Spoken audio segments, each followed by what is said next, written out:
সেই দিন ইমাম হুসাইন যদি বলতেন আল্লাহ আকাশ থেকে বৃষ্টি দাও, আল্লাহ বৃষ্টি দিয়ে তাকে পানির ব্যবস্থা করতেন। যদি বলতেন আল্লাহ জিব্রাইল দিয়ে তুমি হাউজে কাউসার থেকে পানি পাঠায় দাও, আল্লাহ তাই দিতেন।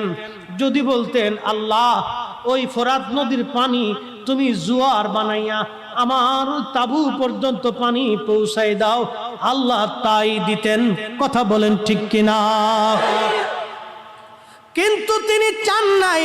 তিনি যদি বলতেন আল্লাহ আজকে 3 দিন আমি না খাওয়া, মালিক তুমি জান্নাত থেকে খাবার পাঠাও।